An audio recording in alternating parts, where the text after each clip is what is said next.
Estamos de volta, pessoal, então com a segunda parte, a nossa segunda aula tratando de licitações. Então vamos aproveitar essa quarentena para o quê? Para se divertir no conteúdo de licitações, tá? Tenho certeza que você esperou esse tempo todo por isso, uma quarentena só para você estudar licitações, tá ok? Então antes da gente adentrar no assunto, peço a vocês o quê? Se inscrever no canal e não esquecer, no final, se gostou do vídeo, deixar o like, ou se não gostou, deixar o dislike. O importante é estar interagindo, tá ok? Então hoje a gente vai falar dos princípios explícitos na lei de licitações. Então aqueles princípios que a lei elenca ele ali expressamente como oriundos do procedimento licitatório, tá ok? Então nada mais nada menos do que o estudo do artigo 3º da lei de licitações. Então se você gosta sempre de dar uma conferida na lei seca, hoje a gente vai dissecar o artigo 3º, tá? Então tá ele aqui. Então vamos à leitura, vamos entender aqui como é que funciona. Ele é um dispositivo um pouco extenso, mas ele tem vários princípios ali que a gente até, quem vem acompanhando aqui no canal, até já estudou aqui comigo, tá? Lá no curso de Direito Administrativo.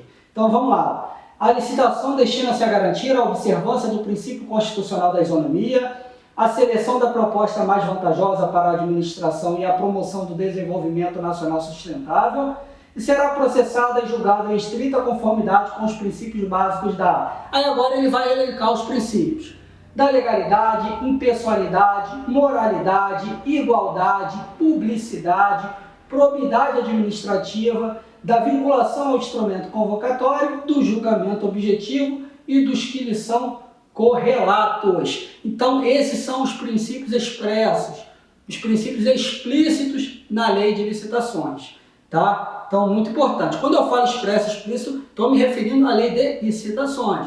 Assim como a Constituição tem lá os seus princípios explícitos, né, lá no artigo 37, acho que todo mundo já conhece o NIM, a lei de licitações também traz o dela, a lei 9784, que trata do processo administrativo federal, também vai trazer o dela, tá? Mas antes da gente começar a falar aqui desses princípios, vamos dar uma olhada em 3 itenzinhos que estão presentes aqui no artigo 3º, são muito importantes para a gente, para fins de prova. Então, olha o que eu marquei aí para vocês, ó. Isonomia, a observância do princípio constitucional da isonomia, seleção da proposta mais vantajosa e promoção do desenvolvimento nacional sustentável. Vamos separar esses 3 itens aqui. Esses 3 itens ele vem aparecendo também bastante em prova e é importante conhecer. Antes de eu adentrar aqui nos conceitos e na definição de cada um, quero que vocês entendam que esses 3 itenzinhos, eles andam de mão dada, tá? Então, eles se entrelaçam um ao outro. Então, não são coisas estanques, tá ok? Então, vocês vão ver aqui pela própria definição que eles vão se cruzando entre si. Então, primeiro, vamos começar a falar aí de isonomia.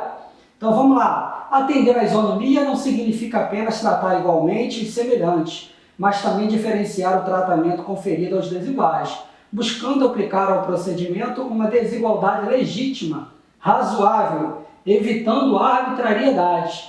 Exemplo, regras de preferência, contratação de empresas voltadas ao desenvolvimento nacional sustentável e critérios de desempate. Então aqui, pessoal, quando a lei fala de isonomia, ela não quer dizer que o pessoal vai ser tratado igual o tempo todo, de maneira rigorosa. Não é uma isonomia absoluta. E no decorrer do tempo, cada vez mais essa isonomia ela vem sendo relativizada, tá? Então, cuidado que quando ele fala aqui de isonomia, ele não quer trazer aquela ideia de que isonomia ferro e fogo, de que vai seguir tudo como está. Não, é como a própria definição diz, né? É tratar os iguais com igualdade, os desiguais com desigualdade nas medidas de suas desigualdades. Ou seja, sempre visando o quê? Ao estabelecer um equilíbrio e dando a possibilidade da inserção de outras pessoas jurídicas no mercado, tá? A gente vai ver isso, uma aula só de preferência. Por exemplo, a gente vai ver que microempresa, empresa de pequeno porte tem um tratamento diferenciado. Que em caso de empate no procedimento licitatório, a lei traz uma regra de preferência, tá? Então isso é muito importante. Empresas que tenham um maior apelo ao desenvolvimento nacional sustentável também acabam levando uma vantagem, vamos dizer assim, tá? Quando a gente fala aí de isonomia. Então, entenda a isonomia como algo relativo, tá? E não como algo absoluto ali e restrito, tá? A própria lei faz diversas ressalvas e os dispositivos de preferência, as regras de preferência, de contratação, regras de desempate, são exemplos bons disso aí. Tá? Seleção da proposta mais vantajosa. Então, ó, inicialmente a ideia era de considerar a proposta mais vantajosa aquela atrelada sobre o prisma econômico-financeiro imediato. Ou seja, a proposta que seja mais favorável para a administração no que tange ao elemento custo-benefício.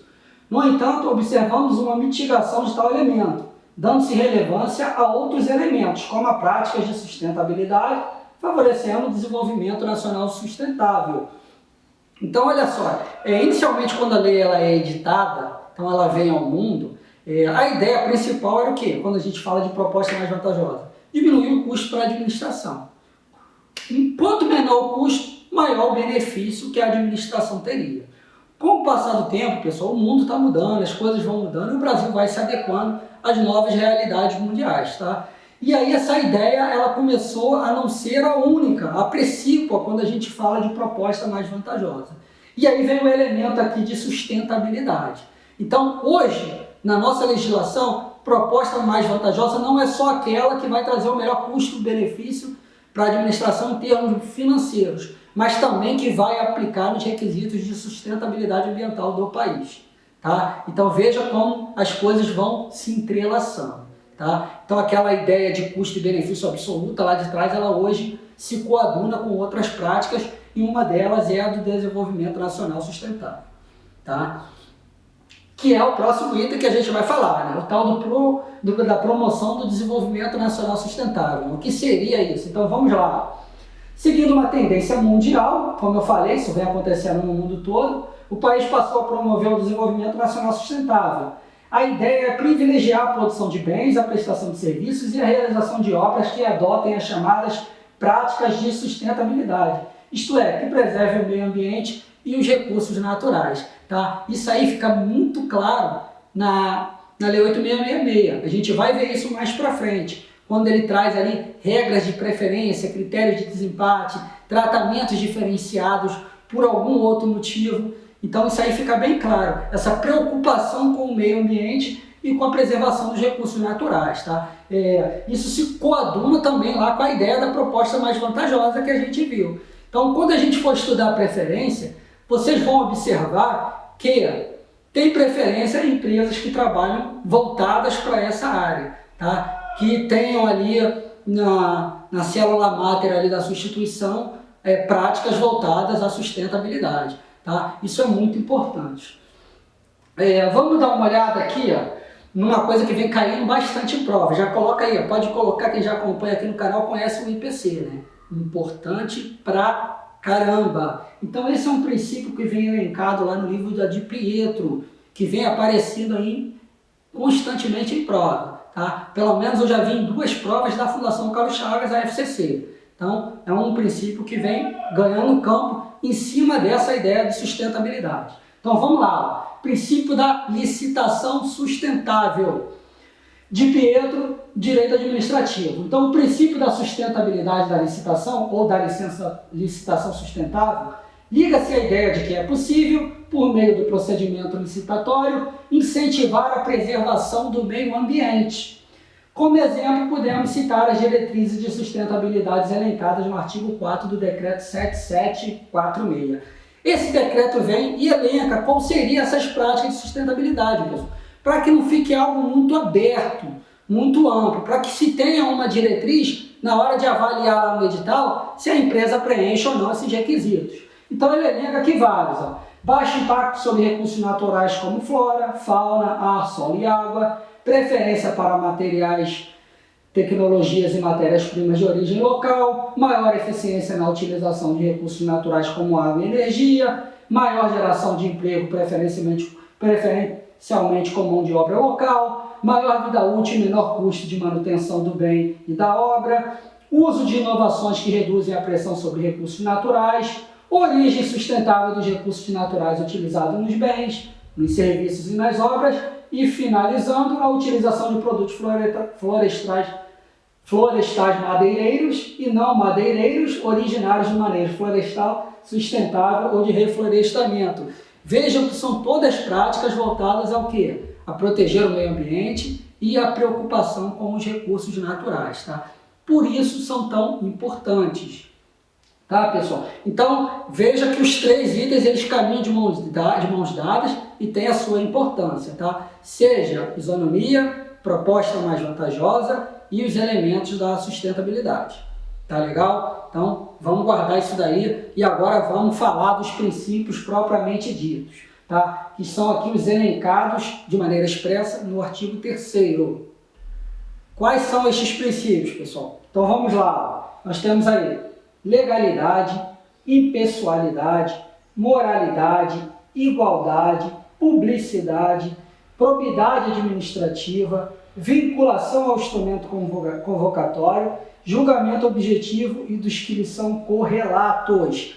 Observe que esses 3 últimos princípios aqui, eles são específicos, eles são oriundos do processo licitatório, então são bem atrelados ali ao procedimento.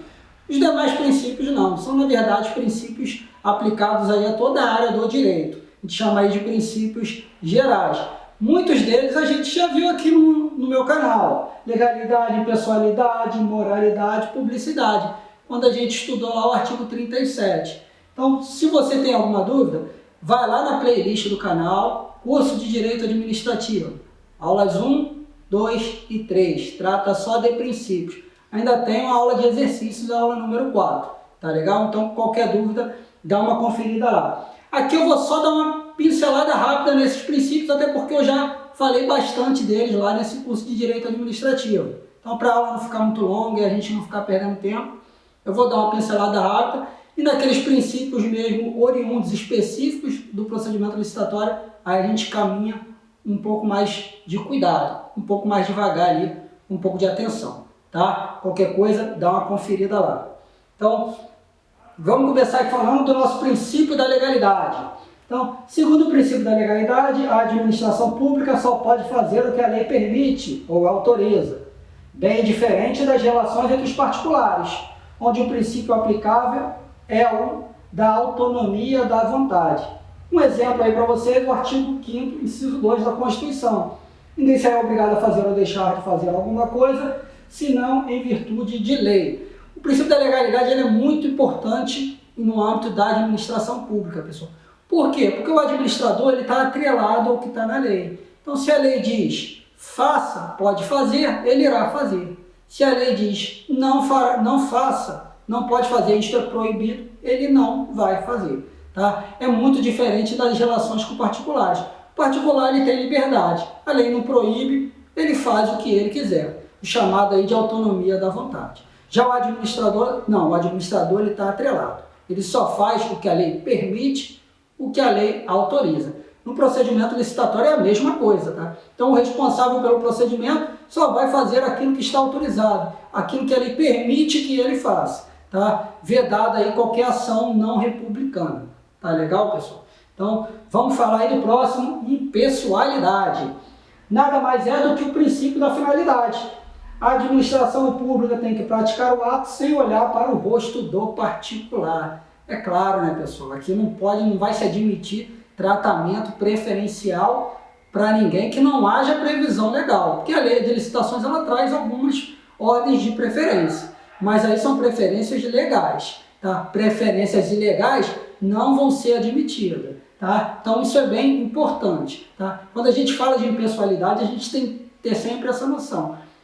De não usar a máquina também para me favorecer, tá? Para promover a minha imagem e assim como não favorecer também a terceiros. Repare que eu botei ali o princípio da finalidade. A FCC gosta muito de tratar esse princípio como princípio da finalidade. Às vezes você pega uma questão e olha lá, pô, isso aqui é princípio da impessoalidade, e você vai nas opções e cadê? Cadê? Não tem. Tá? E o gabarito é finalidade. Tá? Então, tem essa discrepância aí. É sempre bom a gente conhecer um pouquinho a banca que a gente vai fazer a prova. Tá? Então, impessoalidade é isso. Tá? Vedado aí tratamentos preferenciais sem que haja previsão legal. Tá? Tem que agir sem olhar a quem. Tá? Lembrando que aqui a gente está falando de licitação, está falando de um procedimento que vai gerar aí uma pecúnia para alguém. Tá? Então, a pessoa vai oferir algum tipo de renda e vai ser prestado algo para a administração, seja bens, serviços. tá? E a administração tem que ter o melhor. A gente viu aqui já a regra da proposta mais vantajosa, tá? O próximo princípio, também já estudado aqui no canal, é o princípio da moralidade. Então vamos lá. O princípio da moralidade torna jurídica a existência de atuação ética dos agentes da administração pública. A denominada moralidade administrativa difere da moral comum, justamente por ser jurídica e pela possibilidade de invalidação dos atos administrativos que sejam praticados com inobservância desse princípio. Tá? Então, a moralidade aqui fora do âmbito da administração, ela tem esse viés, vamos dizer assim, de não jurídico. Lá na administração, não. Lá a gente vai ter impacto direto, ou seja, via normalmente ações judiciais, indicando ali imoralidade no procedimento. Por isso a administração tem que buscar não só atuar de maneira moral, mas também parecer moral, trazer todo o conjunto de que age sim obedecendo aos preceitos republicanos. Tá? Então, age sim conforme o direito. Isso é sempre importante. Então, a moralidade não é uma moralidade comum, é uma moralidade mais ampla, uma moralidade jurídica, que abarca que torna esse conceito muito mais amplo, muito mais completo do que seria dentro de uma relação entre dois particulares, por exemplo. Tá, pessoal? Seguindo, a gente fala aí de igualdade, né? Você vê que a lei de licitações ela bate muito nisso. A gente já estudou aqui isonomia, falando de isonomia, falando de impessoalidade, agora estamos falando de igualdade. Coisas bem similares, né? Então veja como isso é importante no procedimento, tá? Então vamos lá. Aí eu remeti aqui para vocês lá o 1137, que a gente já estudou aqui, né? Ó, ressalvados os casos especificados na legislação, as obras, serviços, compras e alienações serão contratadas mediante processo de licitação pública que assegure igualdade de condições a todos os concorrentes. E aí o dispositivo continua. Veja só, igualdade de condições. Então, o que ele quer dizer aqui com igualdade? Que é a chance, a possibilidade de todos aqueles que quiserem, de todos os concorrentes, de participar do certame. Então, se durante o processo licitatório o administrador ele começa a criar requisitos, começa a criar obstáculo à participação de outras empresas, de outros personagens no certame, ele está violando o princípio, tá? O princípio da igualdade. Ele traz aí um problema da igualdade, além de estar também violando a legalidade na via reflexa, né? Mas aqui ele viola a igualdade. Que essa igualdade é a igualdade de trazer a todos para o certame, de todos poderem estar ali e poderem participar. O próprio inciso 11, aqui 37, ele é muito claro em relação a isso. Tá? Então, a igualdade é a igualdade de participação. Cuidado que a gente vai ver que essa igualdade depois ela é mitigada, tanto em critérios de desempate quanto em critérios de preferência de contratação. Mas isso não tem a ver aqui com a possibilidade de participação do certame, tá? Com a possibilidade de ter acesso à documentação do processo licitatório, assim como todos os outros envolvidos no procedimento. Tá? Então, isso aí também é muito importante. Publicidade. Publicidade é a regra, né, pessoal? Publicidade não tem como, principalmente quando a gente fala de licitação, que é uma coisa que normalmente vai envolver o quê? Grandes quantias em dinheiro. Então vamos lá. Ó. No princípio da publicidade, a palavra-chave é transparência. Ou seja, os atos administrativos têm que se tornarem públicos. A publicidade é requisito de eficácia do ato. Pessoal, imagina só um procedimento licitatório se não houvesse publicidade. Se não houvesse como fiscalizar, se o procedimento fosse sigiloso, o que aconteceria aqui nesse país? Se com toda a publicação, com toda a divulgação, você já sabe o que acontece, imagina se não tivesse nenhum tipo de publicação. Tá? Então, publicidade, eu costumo dizer que ela é da essência do ato. Tá? Então, é através da publicidade que a gente vai verificar a legalidade do procedimento. Tá? Se houve ou não houve fraude, se está havendo ou não está havendo desvio, se houve favorecimentos a terceiros. Tá? Então a publicidade ela é importante. Então ela nos remete à ideia de transparência. Seguindo, agora falando de probidade administrativa. Probidade nada mais é do que, pessoal, honestidade administrativa. Né? Trabalhar honesto. Isso aí deveria ser uma coisa básica, mas infelizmente não é. Então vamos lá. É a exigência de atuação ética dos agentes da administração em todas as etapas do procedimento licitatório. Está lá no artigo 37, parágrafo 4º da Constituição. Esclarece que os atos de improbidade administrativa importarão a suspensão dos direitos políticos, a perda da função pública, a indisponibilidade de bens e o ressarcimento ao erário. A própria Constituição já amarra as penas de improbidade. Então, ocorrendo ali em desonestidade, ele vai estar sujeito a todas essas penas. Tá? Probidade administrativa, pessoal, é tudo. Tudo. Tá? Esse país só vai para frente quando a gente tiver ali, de fato, em todas as áreas, em todos os âmbitos de atuação da administração, pessoas honestas, pessoas probas. Tá? Então, é da essência do procedimento licitatório mais ainda esse princípio, porque aqui envolve sempre grandes movimentações em dinheiro. Tá? Seguindo, vinculação ao instrumento convocatório. Trata da vinculação da administração aos estritos termos do instrumento convocatório da licitação, edital ou carta-convite. Esse preceito vê da administração o descumprimento das normas e condições do edital. Resumindo, o edital ou a carta-convite é a lei interna da licitação. Não se pode esquecer que, como lei do procedimento licitatório, vinculará aos seus termos tanto os licitantes como a administração responsável pelo procedimento.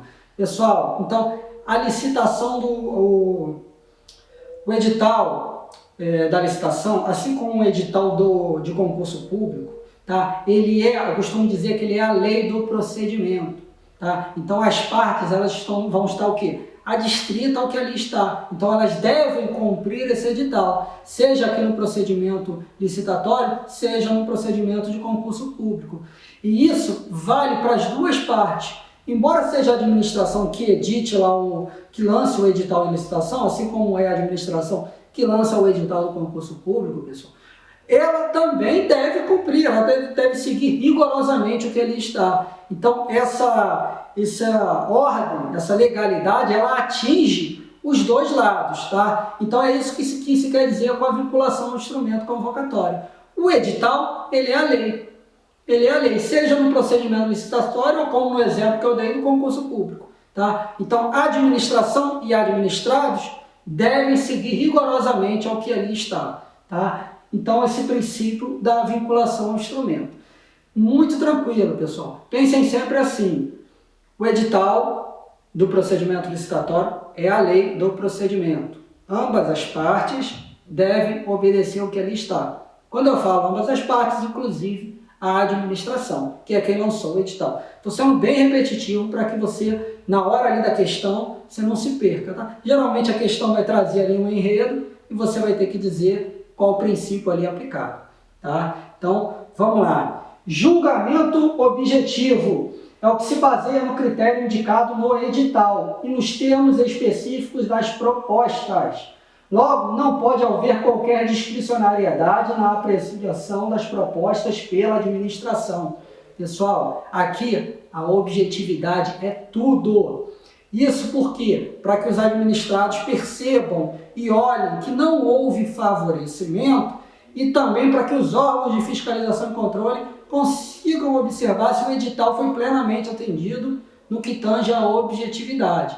Se você coloca critérios subjetivos, os próprios órgãos de fiscalização e controle vão ter dificuldade de aferir se aquele procedimento é lícito ou não. Tá? Por isso que o julgamento objetivo ele é extremamente importante. Aqui se afasta subjetividades e também se afasta qualquer tipo de discricionariedade que deixe o sistema dúbio, que cause alguma dúvida no procedimento. Tá? Isso fica bem claro, pessoal, no artigo 45 da Lei de Licitações. Então vamos dar uma olhada no que diz esse dispositivo. O julgamento das propostas será objetivo, devendo a comissão de licitação ou o responsável pelo convite realizar em conformidade com os tipos de licitação, os critérios previamente estabelecidos no ato convocatório e de acordo com os fatores exclusivamente nele referidos, de maneira a possibilitar sua aferição pelos licitantes e pelos órgãos de controle. Exatamente o que eu falei. Tanto aqueles que estão participando do procedimento quanto os órgãos de fiscalização, eles têm que ser capazes de olhar e entender de maneira objetiva porque o vencedor daquele certame foi A, foi B ou foi C. Depois a gente vai falar aqui, mais para frente a gente vai entrar em tipos de licitação, comissão de licitação, tipos, a gente vai falar tudo isso aqui no decorrer das aulas, tá? Então fique tranquilo em relação ao que é isso, você pode ficar tranquilo que mais para frente você vai pegar isso aí sem nenhum problema, tá? Então aqui a gente fez hoje o quê? A gente dissecou o artigo 3º da Lei de Licitações, tá? Que trata aí dos princípios explícitos da lei, tá? No próximo vídeo a gente vai avançar aí nos princípios implícitos na Lei de Licitações, que ó, despenca em prova, cai bastante, tá bom? Não esqueça de deixar o seu like, se inscrever no canal e me acompanhe também nas redes sociais, tá? Facebook, Dicas do Carvalho, e agora também no Instagram, Dica do Carvalho, tá? Tudo junto, sem o S. Dica do Carvalho. Vou também lançar lá vários exercícios, vou estar sempre colocando alguma coisa. Vou dedicar aí uns 20 dias só de licitações lá no Instagram também, tá? Então, até a próxima.